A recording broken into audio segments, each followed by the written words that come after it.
एहसास।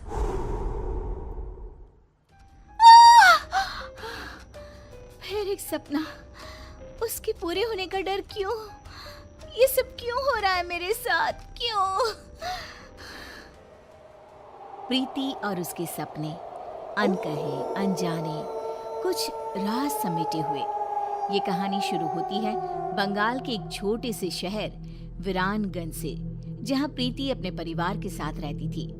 उसे बचपन से ही अजीबोगरीब एहसास हुआ करते थे, जिसके होने की वजह से वो आज तक अनजान थी। क्या हुआ बेटा, तू चीखी क्यों? बड़ी माँ, सपने में एक काले कपड़े पहना आदमी हाथ में खंजर लिए मेरे पीछे भाग रहा था। मैं चीखती हुई भाग रही थी और तभी मेरी नींद टूट गई। वो काले कपड़े वाला आदमी कौन होगा बड़ी माँ? ये सब कुछ नहीं होता बेटा, बस एक सपना था। वो इंसान है हम, तो सपने तो आएंगे ही ना। इन चीजों में दिमाग मत लगाया कर, सो जा। रूपा प्रीति को सांत्वना देकर कमरे से बाहर तो आ जाती है, पर उसका मन भी डर से भर जाता है। इतिहास अपने आप को दोहरा रहा है। हे देवी माँ, मेरी बच्ची की रक्षा करना। अगली सुबह प्रीति रोज की तरह कॉलेज के लिए निकलती है। रास्ते में उसकी नजर हूबहू वैसे ही आदमी पर पड़ती है जिसे उसने सपने में देखा था। उसका चेहरा बिल्कुल काला और आंखें लाल थी। वो अपनी आंखें बड़ी बड़ी कर प्रीति को देखता है। बड़ी माँ मानती ही नहीं है। लो, वही आदमी दिख गया। अब मैं क्या करूं? भगवान मेरी रक्षा करना। प्रीति जैसे ही ये बात कहकर पीछे मुड़ती है, वो आदमी अचानक ही गायब हो जाता है। मेरा हाथ, बहुत जलन हो रही है। प्रीति क्या देखती है कि उसके हाथ में हर तरफ नोचने के निशान थे। ये अचानक मेरे हाथों पर खरोच के निशान कैसे आ रहे हैं? लग रहा है किसी ने बेरहमी से नोचा है। बहुत दर्द हो रहा है। कॉलेज पहुंचते ही कोई क्रीम लगाती हूँ।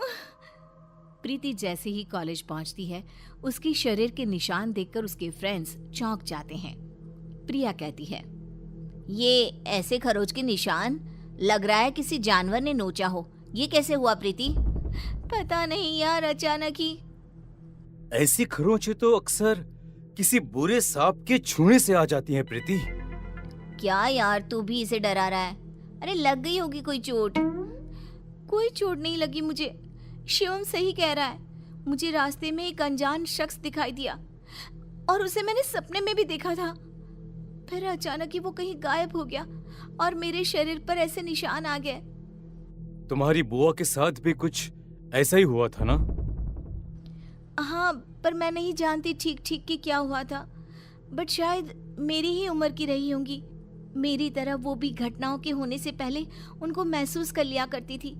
फिर एक दिन उन्होंने कुछ देखा और फिर वो कभी उठी ही नहीं। बस इतना ही जानती हूँ मैं। तुम लोग ये सब क्या लेकर बैठ गए?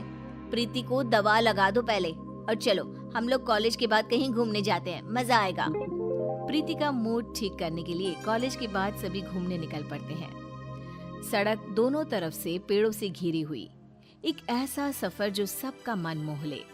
रास्ते में प्रीति की नजर एक हवेली पर पड़ती है। चलो ना यहीं चलते हैं, खंडर सा भी है, मजा आएगा। पुरानी चीजें देखी नहीं कि प्रीति का मूड चंगा हो ही जाता है। अच्छा है, चलो वहीं चलते हैं। तीनों गाड़ी से उतरकर उस हवेली में जाते हैं।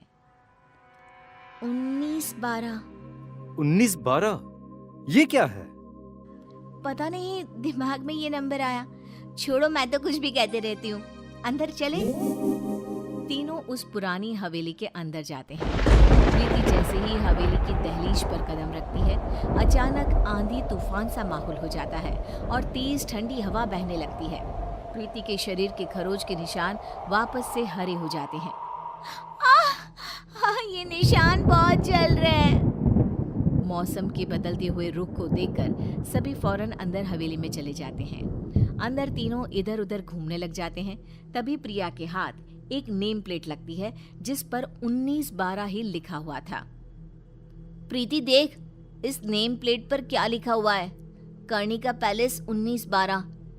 तेरी बुआ का नाम भी तो कर्णिका ही था ना? हाँ, मतलब कि ये घर मेरा भी है, पर सबने आज तक ये छुपाया क्यों?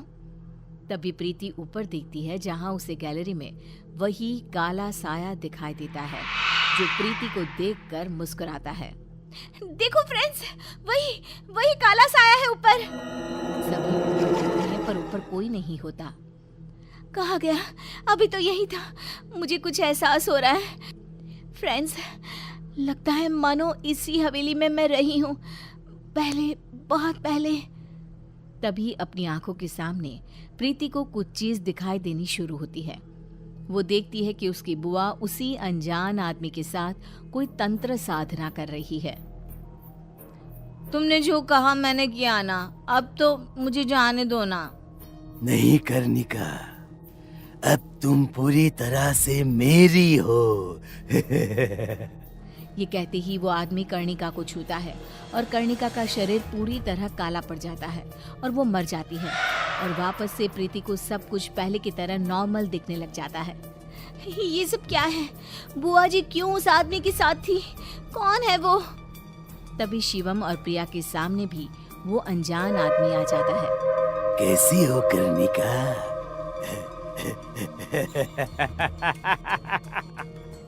प्रीति के रूप में फिर से पैदा हुई तुम, पर देखो देखो किस्मत वापस मेरे ही पास आ गई ना। मैं कर्णिका? तुम्हारी बुआ कर्णिका, उसे काले जादू से ताकतें हासिल करनी थी और उसी काले जादू ने मुझे जन्म दिया।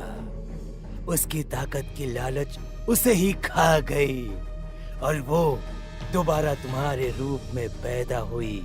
इसलिए तुम में बहुत सी शक्तियां हैं, पर अब तुम्हारे जाने का समय हो गया है प्रीति।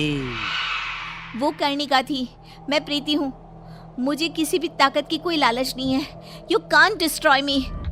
वो काला साया प्रीति के पीछे भागता है, बिल्कुल उसी तरह जैसा उसने सपने में देखा था। प्रीति भागती हुई ऊपर कमरे में खुद को बंद कर लेती है। आज मेरा सपना ही मुझे बचाएगा। प्रीति अपने सपने को याद करती हुई कमरे के एक कोने में पड़े एक मटके को निकालकर जमीन पर छोड़ देती है और साया